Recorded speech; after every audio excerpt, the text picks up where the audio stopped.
Good. So, tell me what's going on.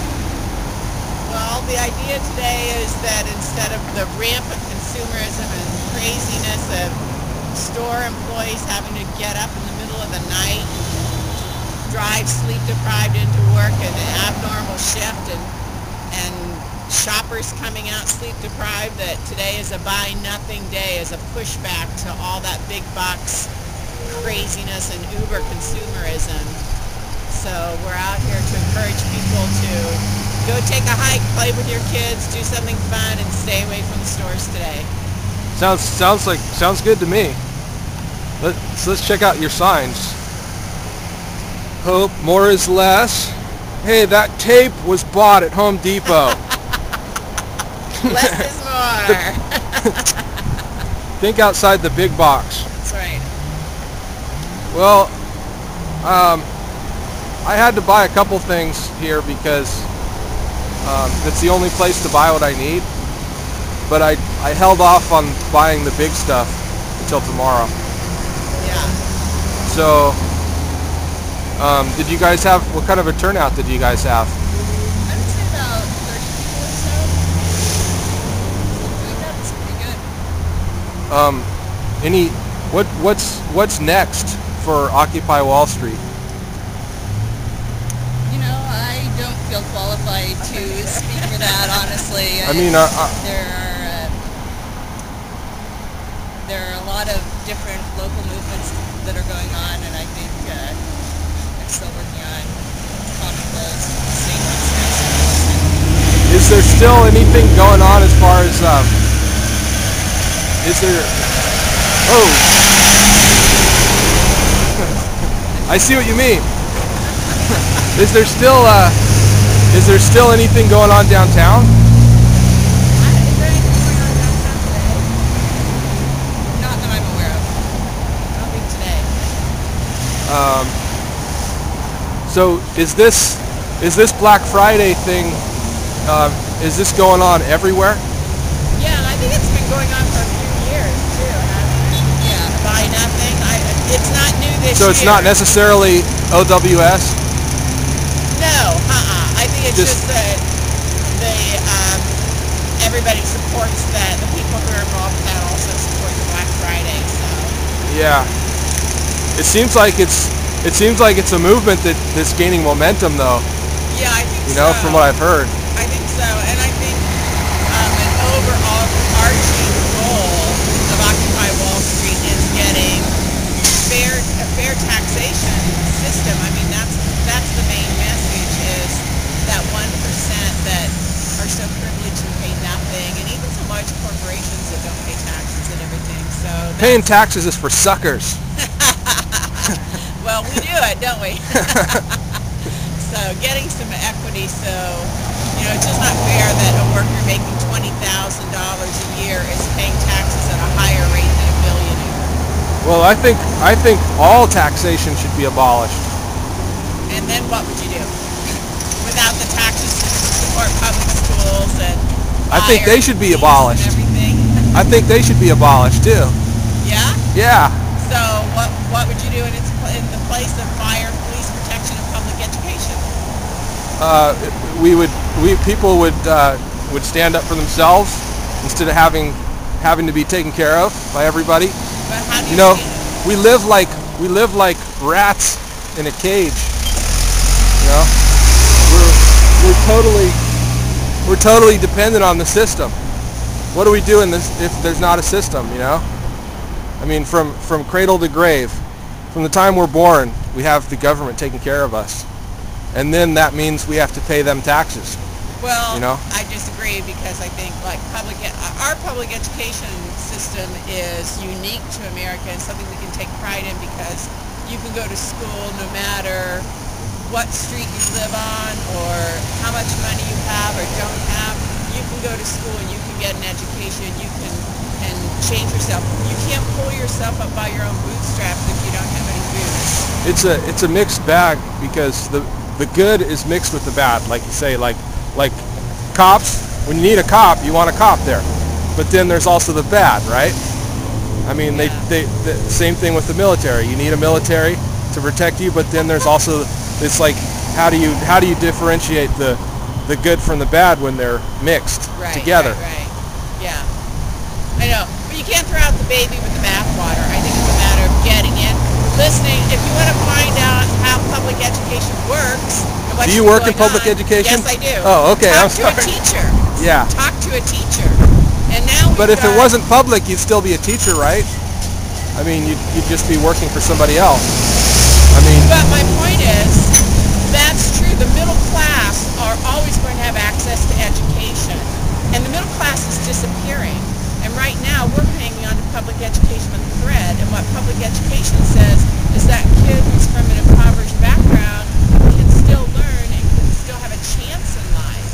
And if you abolish public education, you're going to have an even bigger gulf between the haves and the have-nots. And middle-class people are always going to be able to clothe and feed and educate their children. But that's not true for children in poverty. And there's more and more people slipping below that poverty line. And, you know, I wasn't born in poverty. I'm not impoverished. I have a job. I'm middle class. But I feel that obligation to pay it forward and give that opportunity to people who need it. I think everybody should have their... You know, this is a very wealthy nation. There's no excuse for anyone going to bed cold, going to bed hungry, going to bed outdoors without a home. I mean, we should be ashamed of that. With all that we have as a nation, we should be ashamed of that. And you're beginning to see more of that, right? Yeah. Even little kids, little children? Absolutely. So, you know, but we have to have reform for people who know how to reform. And you've got some of the big, you know, Bill Gates people and that kind of... Oh, yeah. The list goes on. President Obama and Arnie Duncan, and they want to come in and reform the schools, but they don't even know what's going on in the schools. And, you know, it's like some of these reforms are throw the baby out with the bathwater, you know. And I mean, I could go on and on and on, but No Child Left Behind, and now we're testing kids to within an inch of their lives, and that's not educating kids. Well, don't you think some of those guys like Bill Gates are involved in eugenics, population reduction? I hope not. You know, like weeding out the wheat and stuff. About, you know, like when Meg Whitman was campaigning for governor, and she said, okay, I took this small company and I made it huge, and I'm going to impose the business model on public education. Public education takes everybody who comes in through their door. They take the kid who has no place to sleep at night. They take the kid who is hungry. They take the child who is sick. They take the child with disabilities. They take the children who are failing. They take the children who are expelled. They keep... It doesn't matter. We take you and we educate you. What kind of a business model is that? You would never have a business model where if somebody wasn't performing, you went, okay, you're out. Or, you know, I'm going to take the cream of the crop. I'm going to get my best workers in here. That's not what we do in public education. We take everybody and we give them the opportunity, and we keep coming back and we keep trying with them. And I think that that's amazing. And I think it's something we should be proud of. Well, it's all about you. You're the educators, you know. I mean, regardless of what the system does, you're the actual person there with the kids, educating them. Absolutely. At the end of the day, I agree with that, you know. But it's just there are things that make it more and more difficult to teach, too. So it just depends. Are you going to have, like... What makes it more difficult? Well, are you going to have 20 kids in your class, or are you going to have 40 kids in your class and not everybody has a desk to sit in? You know what I mean? When you just said about rats, I mean... Psych 101 is you keep putting more and more rats in the cage, and what do? They get aggressive. So there are some things that are beyond a teacher's control, or not having basic supplies for their school. The supplies to get the job done right. Huh? What's that? What's necessary to get it done right, to do it right? Yeah, I mean, even textbooks and things like that. And, you know, most teachers spend money outside of out of their personal pockets to shore up, you know, buying pencils and paper for their classrooms and everything. So I don't think people realize how many dollars are drained away from public education the last 5 years. I wonder what it's like being in public education right now. I think it's getting tougher, and I think the proof is in the pudding is that there's fewer and fewer people going into education now. You know, going to school to study to be a teacher. Because it's tough, and it's a thankless task. Yeah, it's tough. And within the first 5 years, there's an attrition rate of almost 50% go out the some people just can't handle kids, right? Well, I don't think it's that for the most part, because I don't think you probably. Or is go it the into that. administration? Is it the I think it's just bureaucracy? trying to do more and more with less. With less. And less. You know, I think it's hard. I think the hours people have the myth that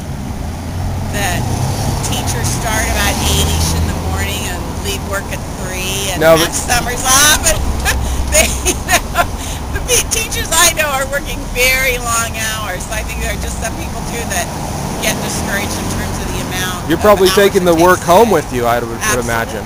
Absolutely. And those kids are, they're like your kids, right? Absolutely. So That's it. if you probably have certain ones that you really, work with a lot and stuff. Absolutely. And the teachers I know they're dedicated and they care deeply about their kids, and that's why they're motivated to work so many hours for their kids, because they want the best for those kids. That's awesome. Well, I just want to thank you for what you do, and thanks for being out here today. Hope people start supporting the movement. Yeah. You know. Well, thanks. Some of the people that I hear, they say that it's like it has no direction, or it's just random. It's just all over the place. But I just say, well, at least it's something, right?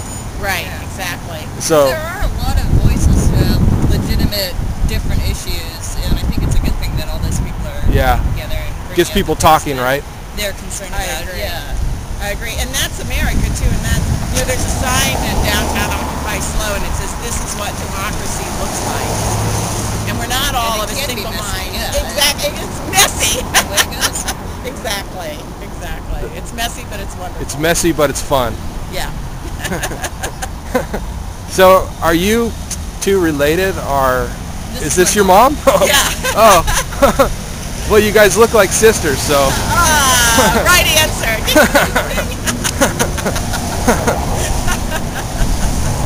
All right. Well, I better get off to get back in the rat race. Well, thanks for talking with us today. All right. Good luck, guys. Take care. Bye.